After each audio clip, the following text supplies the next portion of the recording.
Bonjour. Bon, comme vous l'entendez, je suis un peu enrhumée, mais j'aimerais bien quand même qu'on garde le contact. Donc, je vais improviser un petit peu une vidéo pour vous parler des coches, qui est le chapitre que vous aviez à lire si vous avez eu accès à Pronote et que vous avez vu le travail à faire. Donc là, la vidéo, elle est autant pour les STL que pour les premières générales.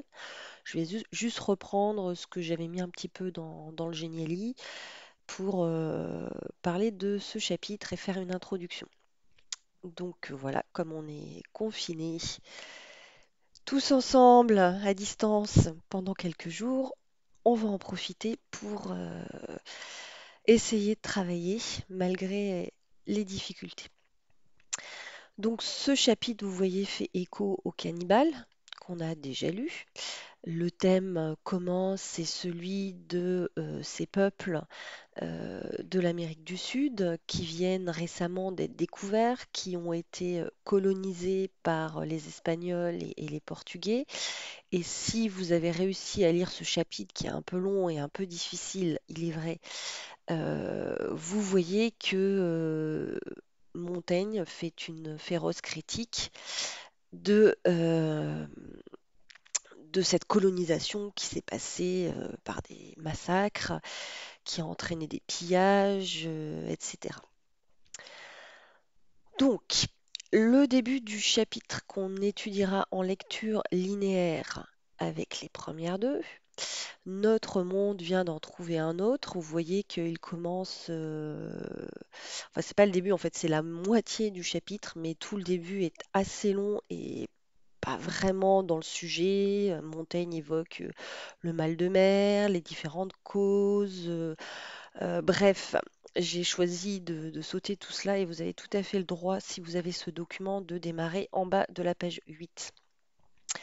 Donc, au début de ce passage, donc deuxième partie du chapitre des coches, notre monde vient d'en trouver un autre. Vous reconnaissez la phrase qui est le titre de notre parcours. Donc, notre parcours, c'est la découverte dans notre peuple, la rencontre avec d'autres peuples. Ce thème de la rencontre, il est important dans les essais de Montaigne.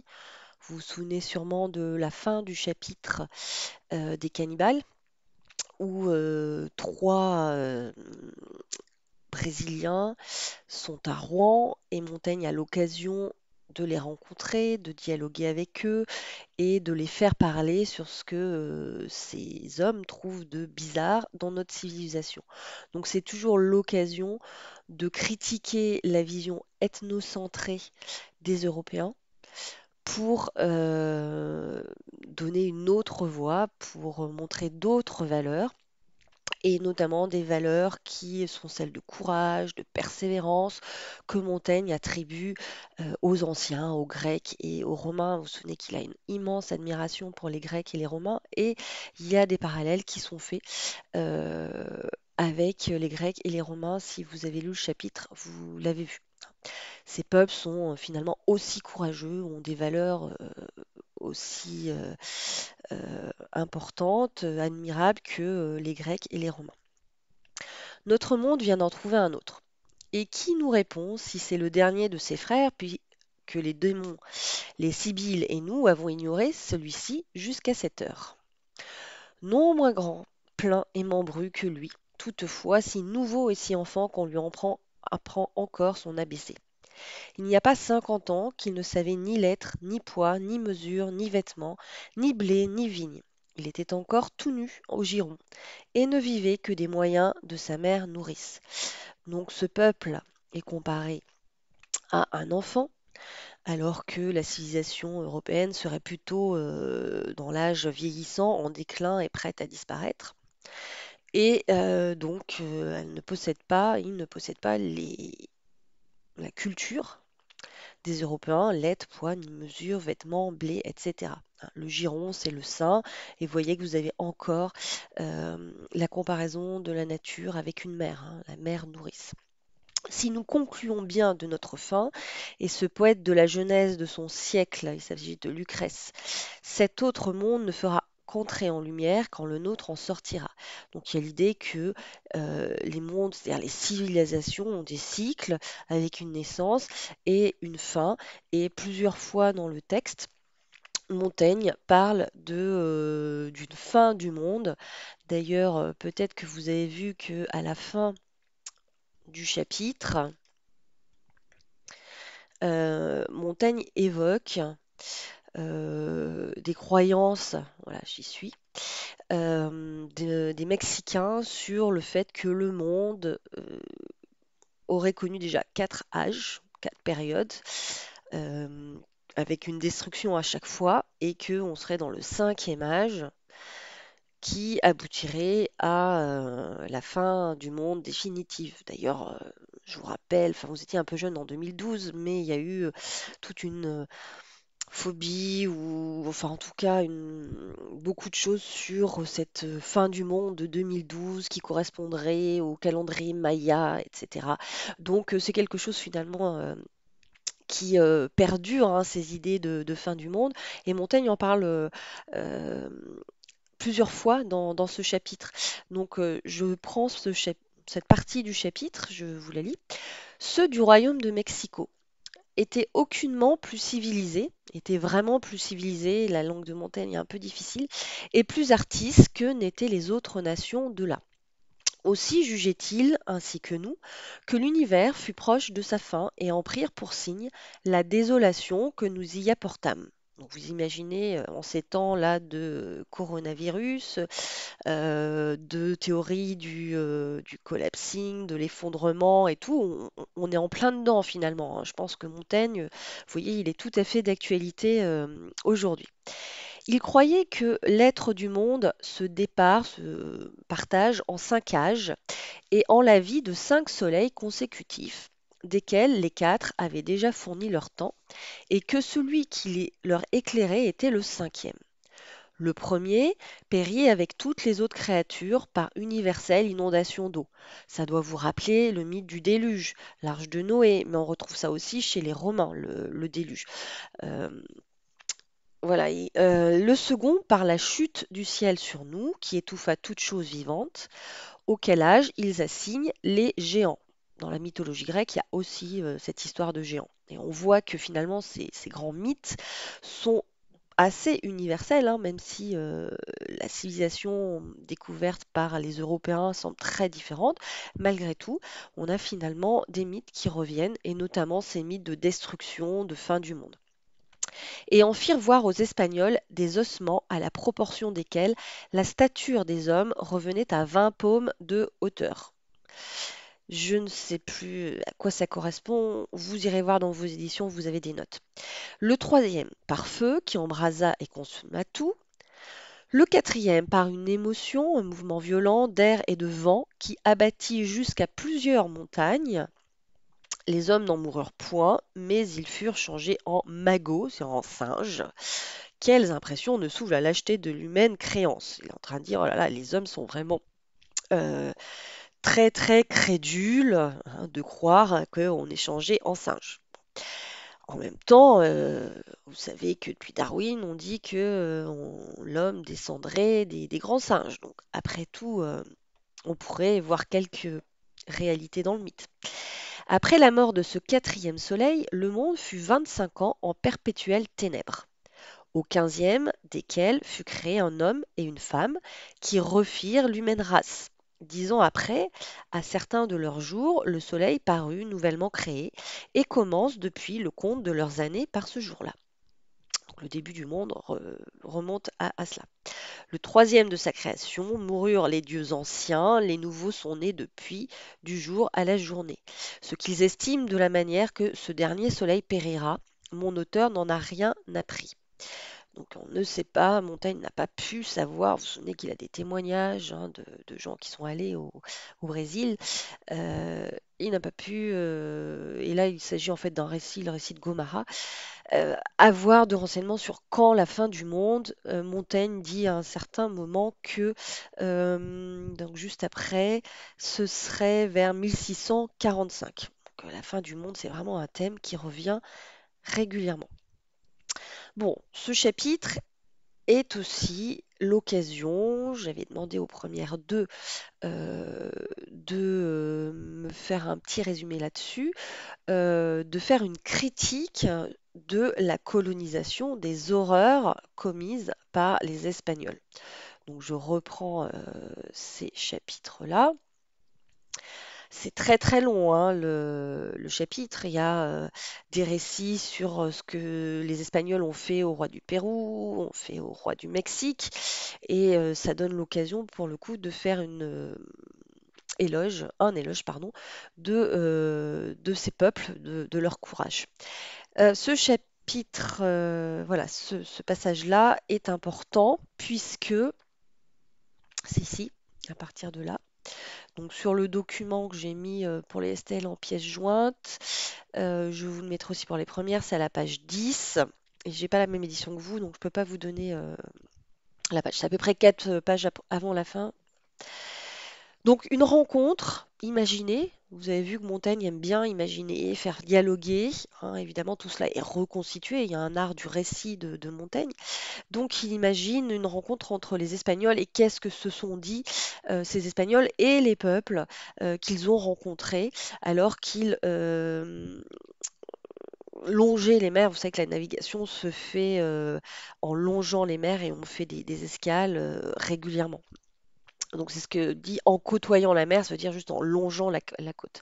En côtoyant la mer à la quête de leurs mines, les Espagnols cherchent des mines d'or, aucun Espagnol, aucun dans le sens de quelques chez Montaigne, prirent terre en une contrée fertile et plaisante, fort habitée, et firent à ce peuple leur remontrance accoutumée. Donc les Espagnols vont faire leur petit discours, et évidemment le peuple qui était là, dont on ne sait pas grand-chose de plus, n'a pas gobé, on pourrait dire, tous les boniments des Espagnols.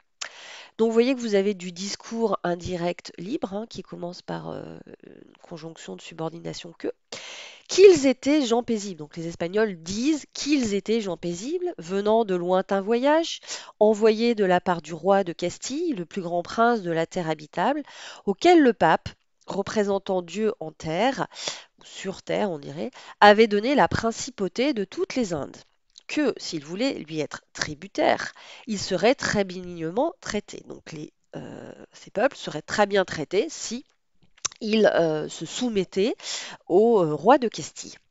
Leur demander des vivres pour leur nourriture et de l'or pour le besoin de quelques médecines, leur remontrer au demeurant, donc essayer de leur démontrer, vous voyez que en fait des fois il suffit de changer un préfixe, remontrer, démontrer, pour trouver le sens d'aujourd'hui. La créance, c'est-à-dire la croyance d'un seul Dieu et la vérité de notre religion. Souvenez-vous, dans les cannibales, là est la véritable religion, laquelle il leur conseillait d'accepter, y ajoutant quelques menaces. Il y a un petit peu d'humour ici. On conseille, mais bon, on rajoute des menaces si on n'a pas très envie de s'y soumettre. La réponse fut telle, donc vous voyez qu'il y a un dialogue entre les Espagnols et ces peuples qu'ils rencontrent, et toujours dialogue au discours indirect, que, quant à être paisible, ils n'emportaient pas la mine, hein, ça ne se voyait pas sur leur tête, s'il l'était. Quant à leur roi, puisqu'ils demandaient, il devait être indigent et nécessiteux. Si on est riche, si on est en abondance, on n'a pas besoin de demander quelque chose. Donc c'est qu'il est en manque, qu'il est pauvre, qu'il lui manque des choses. Et celui qui lui avait fait cette distribution, homme aimant dissension, donc le pape, vous vous souvenez, qui a donné la terre des Indes, puisqu'on croyait être arrivé aux Indes, au roi de Castille, c'est un homme qui aime la dissension, c'est-à-dire la dispute, puisque je vous le dis, d'aller donner à un tiers, à une autre personne, chose qui n'était pas sienne. Donc évidemment que dans ce discours qui est reconstruit par Montaigne, et qui est très bien construit, qui montre une forme de bon sens et d'éloquence, qu'est-ce qui est critiqué ici, qui est mis comme quelque chose d'absolument absurde? Comment un homme qui ne possède pas quelque chose, le pape, qui ne possède pas l'Amérique du Sud, va-t-il le donner à un autre homme, hein? Donner quelque chose qui n'est pas à soi, c'est quand même totalement absurde. Pour le mettre en débat contre les anciens possesseurs, donc pour du coup créer la guerre, hein, euh, le conflit, le débat ce serait plutôt conflit, avec ceux qui possèdent ces terres. Quant aux vivres qui leur en fourniraient, donc il y a une forme d'humanité de ces gens, puisqu'ils ne vont pas les laisser mourir de faim, ils leur donneront à manger, des vivres. D'or, ils en avaient peu, et que c'était chose qu'ils mettaient en nulle estime, d'autant qu'elle était inutile au service de leur vie, là où tous leurs soins regardaient seulement à la passer heureusement et plaisamment. Donc, réponse de ces peuples, de l'or, ils n'en ont peu parce que ça n'est pas quelque chose qu'ils estiment indispensable, hein, à la vie, ce qui montre une forme de sagesse. On dit bien aujourd'hui, dans la crise écologique, quand le dernier poisson sera mangé, quand le dernier arbre sera abattu, les hommes se rendront compte que l'argent ne se mange pas. Eh bien, c'est un petit peu ce que nous disent ces peuples. C'est bien beau d'avoir de l'or, mais ça n'est pas ça qui nous permet de vivre. Donc, il y a une forme de sagesse mise en valeur par Montaigne. Pourtant, ce qu'ils en pourraient trouver, sauf ceux qui étaient employés au service de leur Dieu, qu'ils le prissent hardiment, donc ils veulent bien donner leur or s'ils en trouvent, sauf ceux qu'ils ont utilisés pour leur temple, par exemple.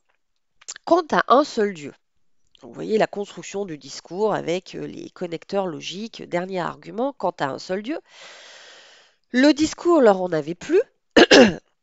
Donc Montaigne ne remet pas du tout en cause la religion, hein. Il n'y a pas tellement de critiques sur la religion catholique. Il est croyant, il met ça en dehors de toute discussion. Donc finalement, bon, on ne peut pas vraiment savoir si les hommes ont dit cela. Vous vous souvenez peut-être du voyage de Bougainville où au contraire, le vieux Tahitien est très critique par rapport à ce Dieu, par rapport à ce discours religieux. Là, ça n'est pas le cas parce que Montaigne ne remet pas en cause la religion, mais qu'ils ne voulaient pas changer leur religion, s'en étant si utilement servis si longtemps, et qu'ils n'avaient accoutumé prendre conseil que de leurs amis et connaissants. Donc, notre religion fonctionne bien, on ne va pas en changer, et puis de toute façon, on ne prend conseil qu'auprès de gens auxquels on fait confiance, pas auprès d'étrangers.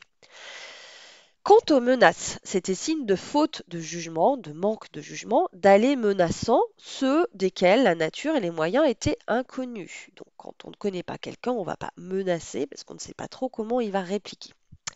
On devrait se montrer prudent. Ainsi qu'ils se dépêchassent promptement de vider leurs terres, de quitter leurs terres, car ces peuples n'étaient pas accoutumés de prendre en bonne part les honnêtetés et remontrances de gens armés et étrangers. Autrement, qu'on ferait d'eux comme des autres, leur montrant les têtes d'aucun homme justicier autour de leur ville. Donc, menace réciproque de ces peuples qui leur montrent des têtes de gens qu'ils ont tués pour leur faire peur. Donc, et d'ailleurs, vous voyez que Montaigne fait une référence là, à la fin de ce paragraphe aux cannibales dont il a déjà parlé. Donc ensuite, c'est l'histoire de toutes les tortures qu'ont dû endurer les monarques du Pérou et de Mexico et leurs réactions absolument exemplaires. Voilà. Donc vous voyez qu'il y a toujours volonté de confronter deux civilisations, que Montaigne n'est pas vraiment du côté des Européens, il prend plutôt le parti de ces peuples-là, parce qu'il les admire, notamment pour leur courage, pour leur persévérance, parce qu'il considère que euh, ils ont finalement plus de qualité que les Européens, à l'instar, hein, des Romains et des Grecs qu'il admire beaucoup. Et d'ailleurs, si je reviens un petit peu là-dessus, voilà, ici, donc page 10 aussi, je vous lis ce passage-là et puis je m'arrêterai là-dessus parce que ça fait déjà pas mal de choses. Que n'est tombé sous Alexandre ou sous ses anciens Grecs et Romains? On se souvient que Alexandre, c'est un grand chef grec qui a conquis beaucoup de territoires en Asie, en Asie mineure, c'est-à-dire l'actuelle Turquie. Il est allé assez loin vers l'Est. Et donc, il est considéré comme un des plus grands conquérants de l'histoire. Évidemment, admiré, donné comme modèle par tous ceux qui admirent ces civilisations antiques. Que n'est tombé sous Alexandre ou sous ses anciens Grecs et Romains une si noble conquête? Eh oui, parce que vous voyez que Montaigne, quand même, n'est pas forcément contre la colonisation, hein. Les Romains et les Grecs, voilà, ils ont fait des nobles conquêtes. Il admire ces conquêtes-là, donc on ne peut pas dire que Montaigne soit purement contre la civilisation, la colonisation, pardon. Par contre, il critique notre civilisation qui serait inférieure à celle des Romains et des Grecs. Souvenez-vous que c'est une période troublée, qu'il y a eu ces guerres de religion qui ont traumatisé Montaigne, que à la fin de sa vie d'ailleurs, il y a aussi une épidémie, hein. C'est pour ça que je dis Montaigne finalement c'est d'actualité, une épidémie de peste. Et lui, il choisit justement le confinement, il choisit de rester chez lui, il va pas retourner à Bordeaux pour aller voir ses concitoyens dont il a été le maire plusieurs années. Donc Montaigne, lui, le confinement, ça lui pose pas de problème. En même temps, il a un grand château, il a une grande bibliothèque, bon, il a de quoi s'occuper, hein. Il n'est pas tout à fait dans la même condition que nous, que nous pour certains en tout cas.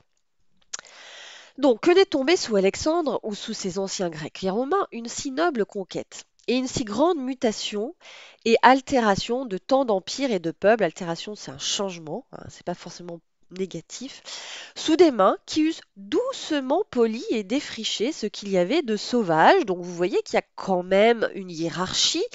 Certes, ces peuples sauvages sont par certains côtés supérieurs à nous par leur persévérance, leur bon sens, leur solidarité, leur courage, etc., leur vaillance à la guerre, mais ils sont quand même en dessous de l'échelle des anciens. Les anciens, les Grecs et les Romains, ils sont au-dessus, hein. C'est la civilisation parfaite. Donc, évidemment qu'il y a quelque chose d'un petit peu idéaliste dans la façon dont Montaigne considère les Grecs et les Romains, parce que doucement, poli et défriché, les conquêtes romaines, c'était pas une partie de plaisir, c'était pas quelque chose de doux et poli, hein. Donc il y a eu des batailles, des morts et aussi d'ailleurs des pillages. Il y en a qui sont racontés par les Romains. Voilà, les conquérants ne sont pas de doux colonisateurs qui amènent leur civilisation. Tout ça, c'est idéalisé et fortement critiquable. Donc voilà, ce sont quand même des sauvages. C'est un peuple enfant, comme l'a dit Montaigne au début. Et les Grecs et les Romains auraient pu leur apporter leur civilisation et mêler les vertus des uns et des autres. Et eussent conforté et promis les bonnes semences que nature y avait produit. Il y a des bonnes graines dans ces sauvages, il faut juste les faire pousser. Mêlant non seulement à la culture des terres et ornement des villes les arts de deçà, en tant qu'elles y eussent été nécessaires, mais aussi mêlant les vertus grecques et romaines aux originelles du pays. Quelle réparation eussent été et quel amendement à toute cette machine que les premiers exemples et des portements nôtres qui se sont présentés par-delà eussent appelé ces peuples à l'admiration et imitation de la vertu et eussent dressé entre eux et nous une fraternelle société et intelligence. Bon, vraiment optimiste de Montaigne avec des phrases exclamatives. Si ils avaient été conquis par les Romains et les Grecs, forcément qu'ils les auraient admirés, qu'ils les auraient imités, et donc il y aurait eu une entente entre ces peuples et la civilisation européenne. Grand optimisme idéaliste de Montaigne qu'on peut évidemment critiquer. C'est pas parce qu'on a un grand auteur que tout ce qu'il dit est vrai. Voilà, je vais m'arrêter là. Vous avez peut-être vu dans le chapitre que il y a quelques descriptions de ces civilisations, de ces cités qui sont magnifiques, de ces jardins, donc qui rappellent d'ailleurs les sept merveilles du monde, donc de l'Antiquité, hein. Il y a un parallèle qu'on peut faire, et j'ai demandé au STL de me faire une recherche là-dessus sur ces civilisations. Quelles étaient-elles? Bon, voilà, euh, l'architecture, tout ce qu'on a comme témoignage sur la beauté, la magnificence, la grandeur de ces civilisations qui ont construit des choses finalement euh, parfois supérieures aux Grecs et aux Romains. C'est ce qui est dit dans le chapitre. Je ne vais pas forcément le retrouver, mais vous voyez que Montaigne va, pour l'architecture en tout cas, dire que ce qu'ont construit les Mexicains, vous savez, les pyramides, tout ça, c'est supérieur même aux Grecs, même aux Romains, même aux Égyptiens. Donc, admiration pour ces peuples. j'espère que vous aurez un peu mieux compris le chapitre des coches grâce à cette vidéo. Je vous mettrai d'autres travails à faire. J'essaie de prévoir une classe virtuelle pour chaque classe, une à la fin de la semaine pour les premières deux, peut-être une lundi pour les STL, mais ça demande du temps de maîtriser les outils. Donc voilà, on va dire que cette semaine, c'est du rodage. Bon courage à tout le monde, essayez d'être solidaire, de voir avec vos camarades, notamment ceux qui sont pas sur Discord, est-ce qu'ils ont bien le travail, est-ce qu'ils se débrouillent. Moi, je vais essayer de faire ce travail-là aussi, notamment pour les premières deux dont je suis professeur principal. Je vais noter qui m'envoie des choses. Et puis à un moment, fin de semaine, si je vois que certaines personnes ne m'ont rien rendu, n'ont pas l'air de se connecter, on contactera vos parents pour vérifier que tout va bien, que vous pouvez bien vous connecter. Et voilà. Donc une première semaine tranquille, on ne se stresse pas, mais il faut que vous en profitiez pour vérifier que vous pouvez vous débrouiller, que vous arrivez à vous organiser, vous allez développer d'autres qualités, l'autonomie, l'organisation. Voilà, c'est une façon d'apprendre aussi. C'est des qualités qui vous seront utiles tout le temps. Je vous dis bonne journée et à bientôt.